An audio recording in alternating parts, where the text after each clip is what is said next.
1955వ సంవత్సరంలో అంబేద్కర్ గారు బీబీసీకి ఇచ్చిన ఇంటర్వ్యూలో గాంధీ గారిపై తీవ్ర విమర్శలు చేశారు.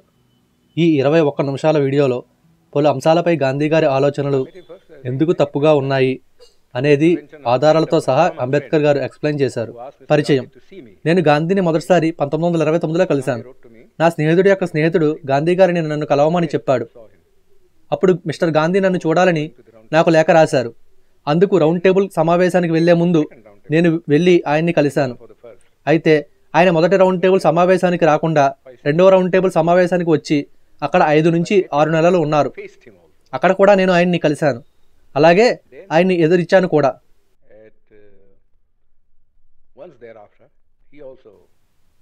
పూనా ఒప్పందం తర్వాత ఒకసారి వచ్చి ఆయన్ని కలవమని అడిగారు. ఆయన్ని చూడటానికి నేను వెళ్ళాను. ఆయన జైల్లో ఉన్నారు. ఈ సందర్భాలలో మాత్రమే నేను గాంధీని కలిశాను. నేను ఎప్పుడు ఏమి చెప్తూ ఉంటానంటే, మిగిలిన వారిలా కాకుండా గాంధీని ఒక ప్రసిద్ధిగా చూడటం వల్ల ఆయన యొక్క నిజమైన కోరలు నా ముందు బయటపెట్టాడు.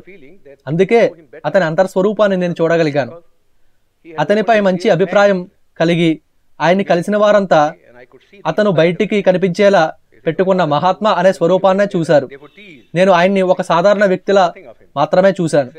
అందుకే ఆయనతో ఉన్న వాళ్ళకంటే గాంధీని నేను బాగా అర్థం చేసుకోగలిగాను.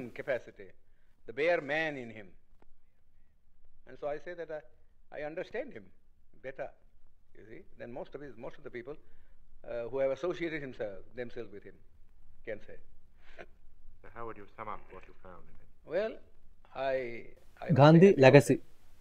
బయట ప్రపంచం, ముఖ్యంగా పశ్చిమ ప్రపంచం, వెస్టర్న్ వరల్డ్, మిస్టర్ గాంధీలో చూపుతున్న అభిరుచులను చూసి నేను ఆశ్చర్యపోయాను. నేను దాన్ని అర్థం చేసుకోలేకపోయాను.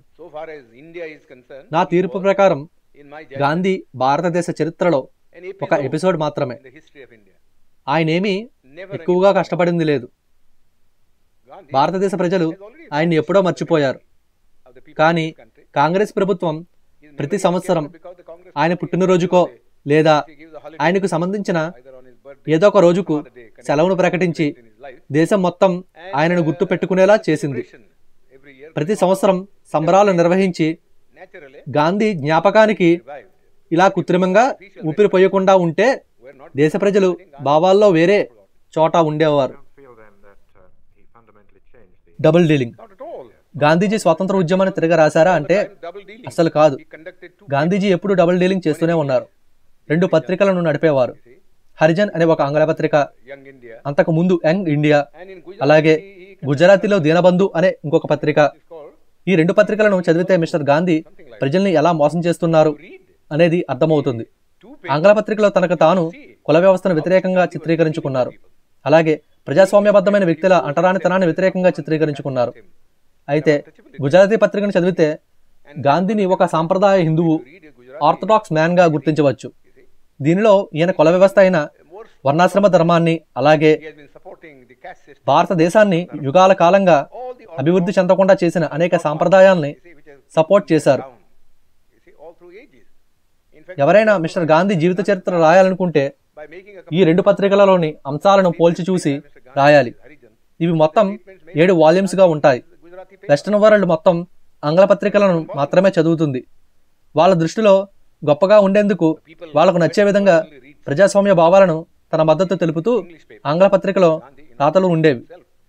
కానీ ఆయన గుజరాతీ పత్రికలో ప్రజలకు ఏమి చెప్తున్నాడు అనేది కూడా ప్రపంచమంతా చెప్పాలి.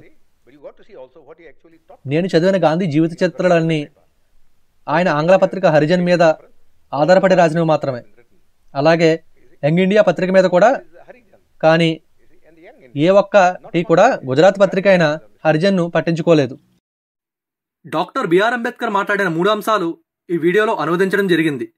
మిగిలిన అంశాలను కూడా త్వరలోనే అనువదించిన వీడియోలను చూద్దాం.